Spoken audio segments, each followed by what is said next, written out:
Hello and welcome to the third edition of This is Portsmouth, brought to you live this Friday lunchtime by me, Ethan Williams. And myself, Josh Walton. Welcome to today's show. So, as we know, we're only in the third edition, so we are a fairly new show. So we thought it would be appropriate that we give you some background info on who we are and what this show is all about. It makes sense, doesn't it? First and foremost, This is Portsmouth is a show striving to reach out to as many people as we can from within all areas of the Portsmouth community.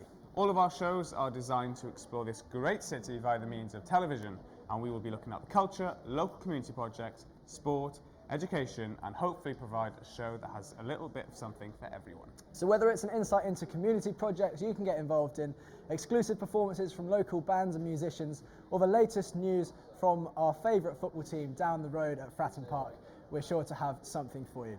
Anyway, we're broadcasting here live from the Eldon building in Winston Churchill Avenue, and if you wanted to come down and watch the show, you are more than welcome. We'd love to have you here on our floor space out here if we can. So if you're free next week between 12 and 12:30 p.m. on the 29th of November for our next show, then please do come on down. Yeah, it makes a difference. Gives us a bit more of a buzz. Yeah, people it's to nice work to have with. a few people in the audience. Okay, remember as well to give us a follow on Facebook and Instagram via @ThisIsPortsmouthTV if you wish to comment on anything we show you on today's episode. And of course, to stay up to date with all things Portsmouth. Ethan, should we get on with the show then? Well, I can't say no, so we probably should. We might as well, yes.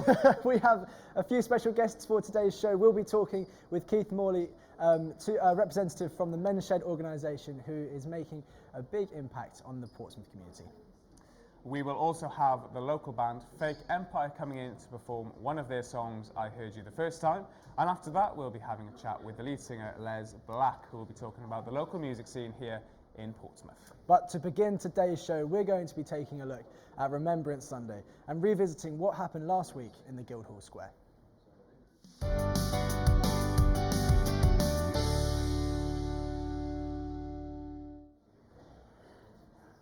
Well, as we know, Remembrance Day is the memorial service that recognises those who lost their lives fighting for our country. So it goes without saying that Remembrance Sunday is always a very big event in the Portsmouth calendar. And one of the most common ways in which we show our support is by purchasing and wearing a red poppy. But Ethan, why do we wear them? Well, it is actually quite interesting, the reason we wear the poppies. The red signifies the bloodshed that was sacrificed by the soldiers during the Great War and every war since, of course. And after the war had finished, once the war-torn landscapes were replaced, they were replaced by fluted poppies. They were the only things that would grow in the battlefields and trenches across the continent of Europe once again. So what about the way in which we wear the poppy? Is there anything special or meaningful about that? Well, as you can see, it's a little bit wonky there, but so you wear it on the left side of your shirt or your jacket, because that signifies that those who passed are close to your heart. Mm-hmm. And the green leaves are at around 11 o'clock to signify the 11th hour, the 11th day of the 11th year that the war ended. Just changed mine up there.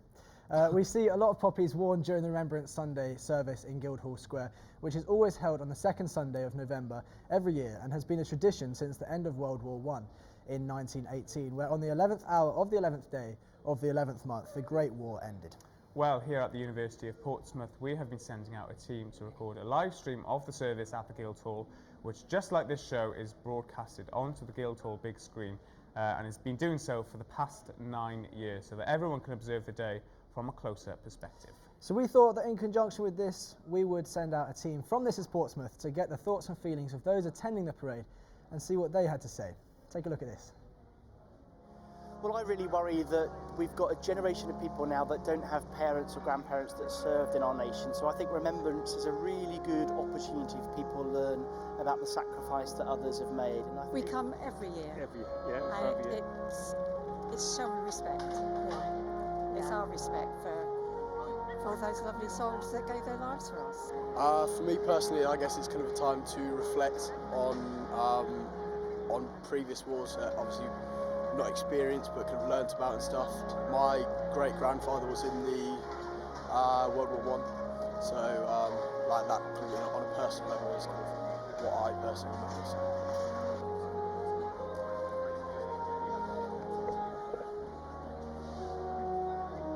Well, I'm really proud that Portsmouth is the heart and home of the Royal Navy, and obviously this year we mark 75 years since D-Day landings, and my grandfather left Southsea on his 17th birthday for that operation. So I was really pleased that earlier this year we marked the international commemorations of D-Day 75, and it was so good to see so many hundreds of people here marking what sacrifice people have given to our nations for the freedoms and peace that we enjoy today.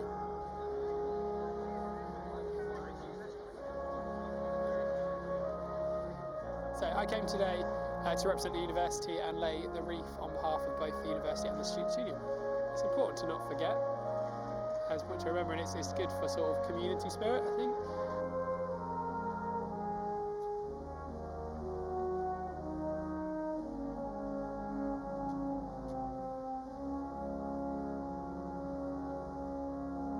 Without their sacrifice and without the knowledge that our country has fought valiantly in many conflicts, and there has been a loss of life, there's nothing for the younger generation to actually go on to learn.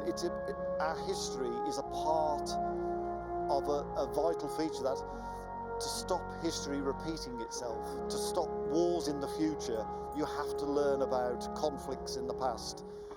And that's the only hope for the future. Learn about it instead of fighting away from it because you might be traumatised.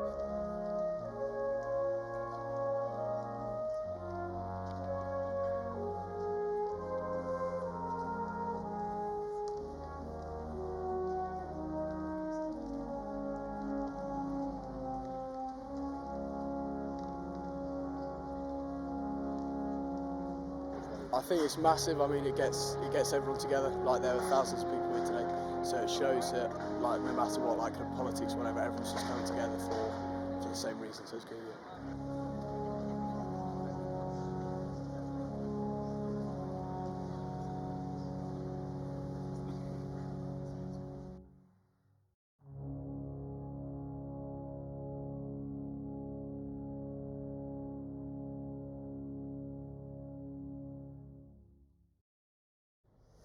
Now, the Guildhall Square wasn't the only place in Portsmouth to pay their respects recently. The men's team at Portsmouth FC paid their respects by laying wreaths on the pitch at Fratton Park with a representative from the Armed Forces Supporters Club before the game played against Oxford United. A minute's silence was observed as well. Well, the women's team also laid down a wreath and had a moment's silence during their away game against the Crawley Wasps. In addition to this, they wore a special kit embroidered with a poppy.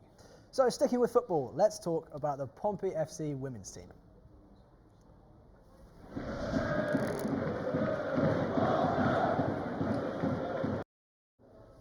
Well, we thought we would fill you guys in on how the women's team has been doing in their last couple of fixtures and highlight some of the key players. Josh, the floor is yours. Thank you very much, Ethan. Well, the Pompey FC women unfortunately did suffer a loss in their latest National League match against the Crawley Wasps. Their results over the past month have been very impressive, to say the least. As you can see, the ladies won 3 out of 3 games in October, consisting of 2 league matches and 1 League Cup match. On October the 6th, the ladies dominated Keynsham Town with a 7-2 victory.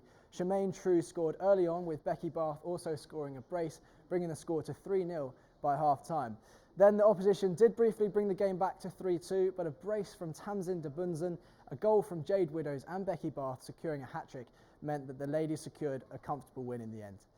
Next was another away league match against Chichester City on October the 9th, which the ladies won 4-1. Once again, True and Bath both found the net in the first half, giving the team a 2-1 lead going into the break. A successful penalty from Widows and a goal from Rosie McDonnell in the second half made sure they took all 3 points home. The final match of the month was a cup match against Leyton Orient on October the 20th, once again won comfortably. It wasn't all good news though, as a tough early start meant that the Portsmouth ladies went down 1-0 initially, but a strike from Curry and a quick brace from Shemaine True meant that Pompey FC were winning 3-1 going into the break. The second half brought more success as Becky Bath, Jade Widows and Jade Bradley all got themselves 1 goal each, securing that 6-1 victory. As of today, the current top scorers for Portsmouth Ladies FC are Becky Bath with 8 goals, Shemaine True with 7 and a tie for third with Tamsin de Bunsen and Jade Widows having 5 each. And with that in mind, I think it is safe to say that the entire team at Pompey has been putting in a huge effort to ensure the women's team have a fantastic season. And who knows, maybe we'll even see some silverware come the end of the season. Let's go Pompey! Let's go Pompey indeed. So let's change gears just a little bit and talk about an organisation working locally that's been doing some incredible work within the community whilst bringing people together, and they're called Men's Sheds.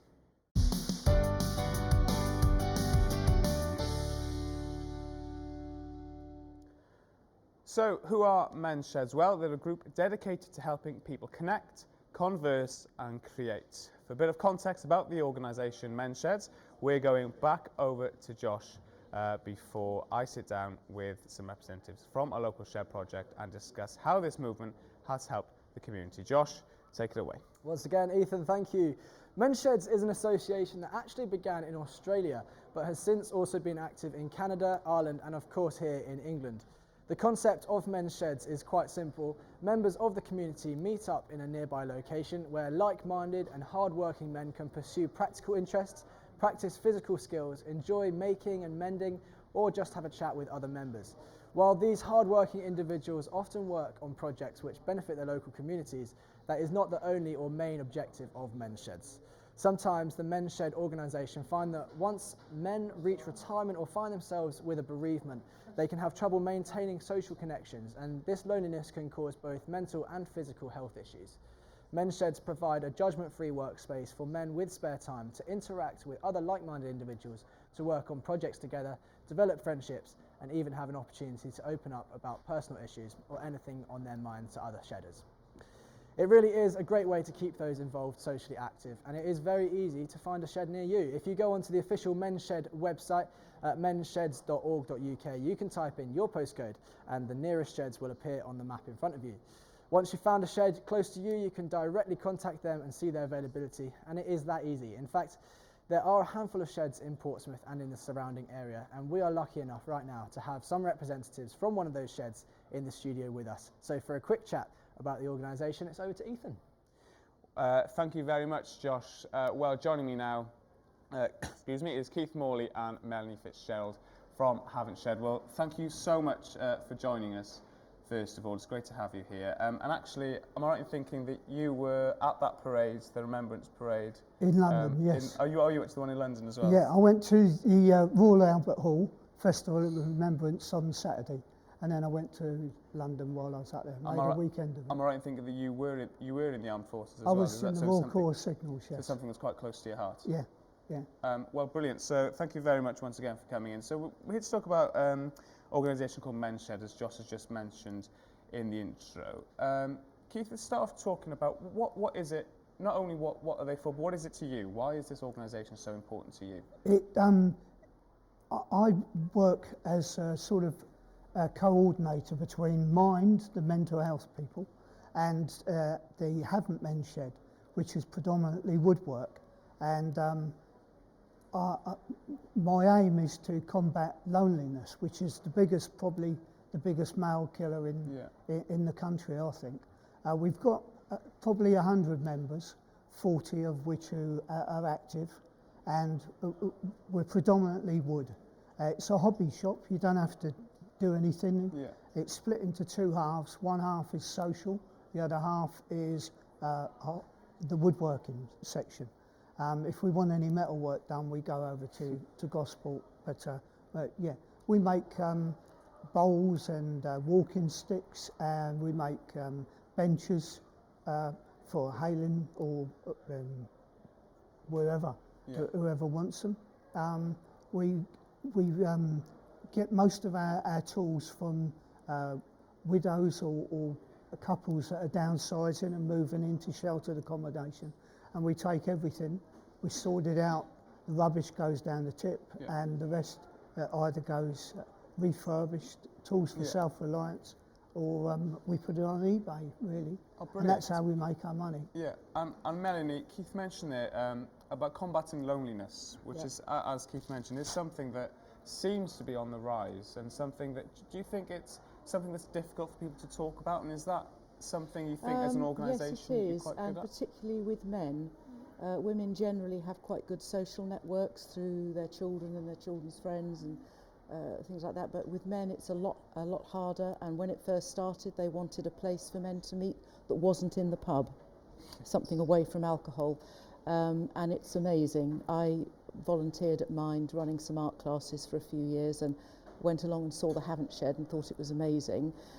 So I started off an initiative to get one on Hayling, and that shed is now open after a few years. Wrote a letter to our local paper, Hayling Islander, and a number of men have come forward and formed a committee and kept it going, and we now have a shed up that's about to be completed and then up and running, and they're fantastic. Wherever they are, they're really heavily subscribed and the men love it.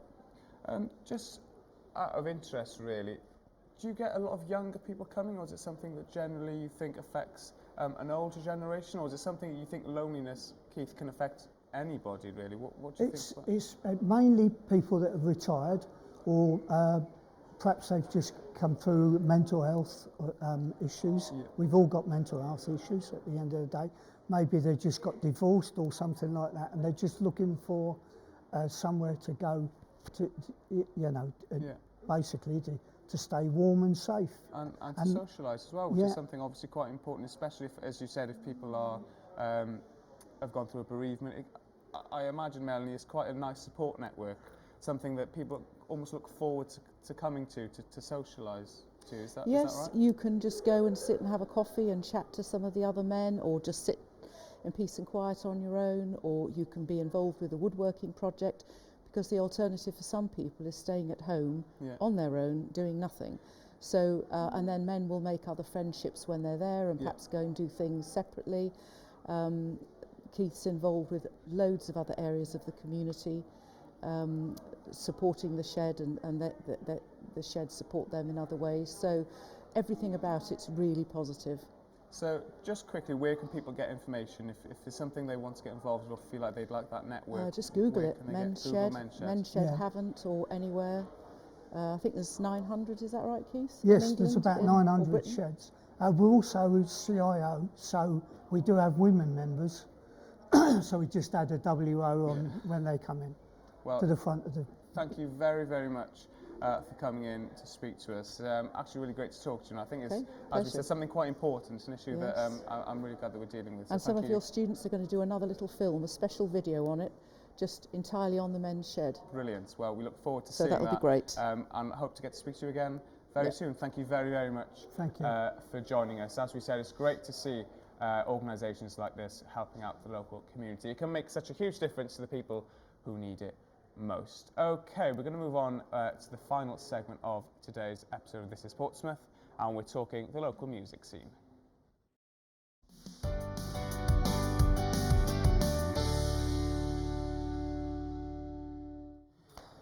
Ethan, well done. Nice to see you again. It's been a while. I haven't seen you for, well, half an hour really. I know, I've been over there sharing some information. Yeah, lots of information. Fantastic interview though. Thank you very much. Great organisation. Great organisation. But we've changed it up a little bit. Should we talk music? We should, yes, good idea. Music has always been an important factor in the city, especially when you consider that the worldwide stars such as Bob Dylan, Thin Lizzy and even the Beatles have performed their smash hits at our very own Guildhall Square. But as you can probably presume, given the names of those artists, that was a little while ago. A bit before our time, eh? Some of our audience might remember it. Yeah, I'm reckon not sure. so. I won't name them. But they know who they are.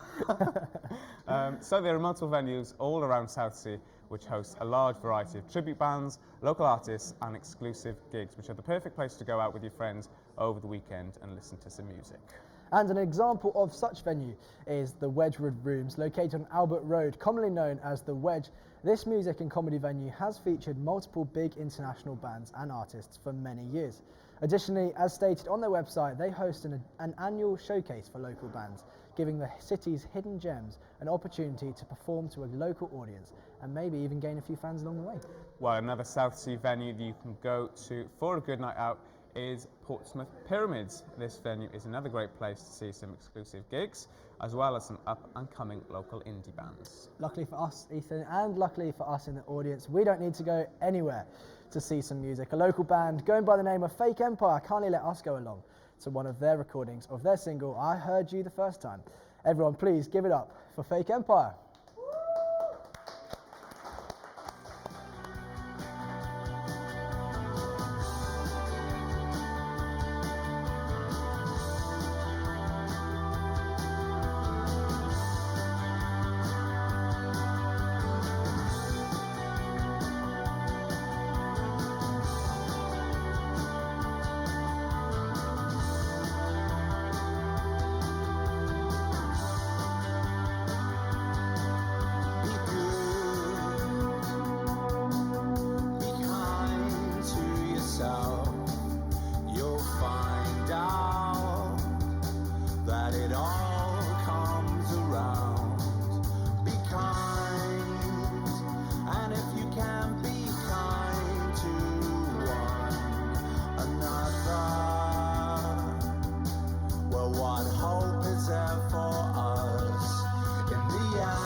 tell me again. Don't tell me again. I heard you the first time.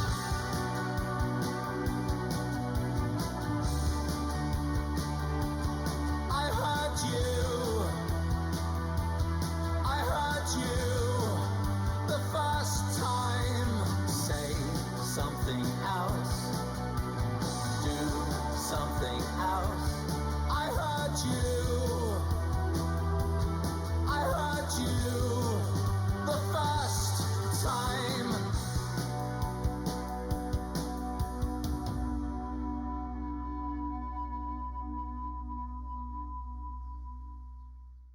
I love that, Ethan. I I liked thought it. that was really That good. was quite cool, I thought. Yeah, hopefully we'll hear a little bit more from them, maybe in some shows to come. Hopefully so. So once again, that was Fake Empire playing their song "I Heard You the First Time." And joining us now in the studio is their lead singer, Les. And Les said to us during that little clip, "Oh, this is such a long song." But I thought, "Oh, we loved it." Well, I'm glad you liked it.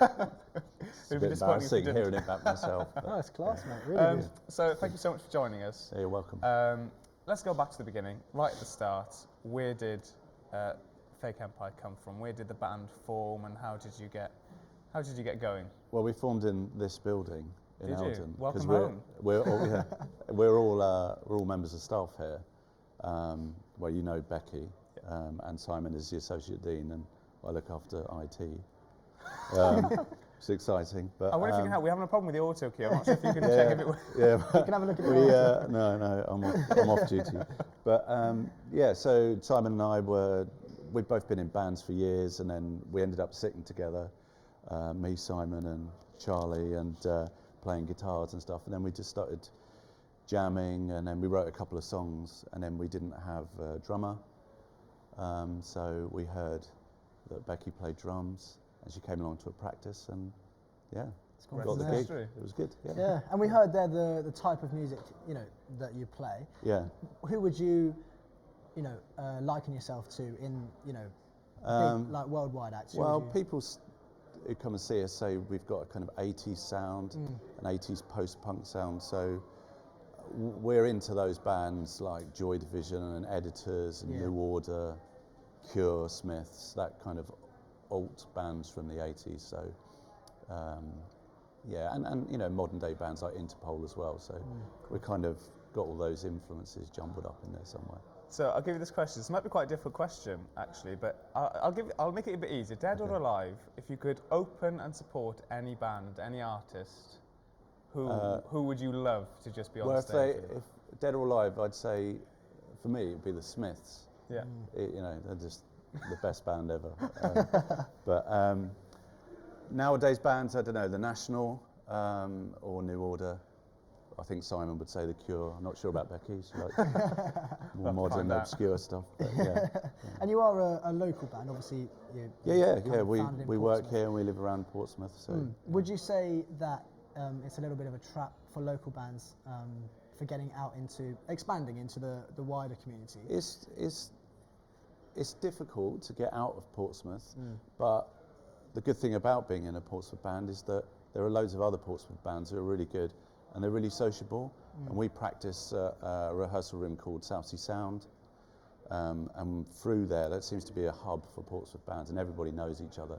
So whenever anybody gets a gig outside, you can usually tap them up for the promoter, and it's worked out well for us, and we've made some contacts just through playing locally in Portsmouth that's enabled us to go and play in London and in Brighton. So yeah, it's very good for that. Yeah. So I've had a little question come through from upstairs. And that question is, if you could open for the band Ride, I think they said, what would you say about that? I've got that right. Thanks, Charlie. Yeah, that would indeed be a privilege. I'm a big fan, but not as big a fan as others who are obviously in your ear right now.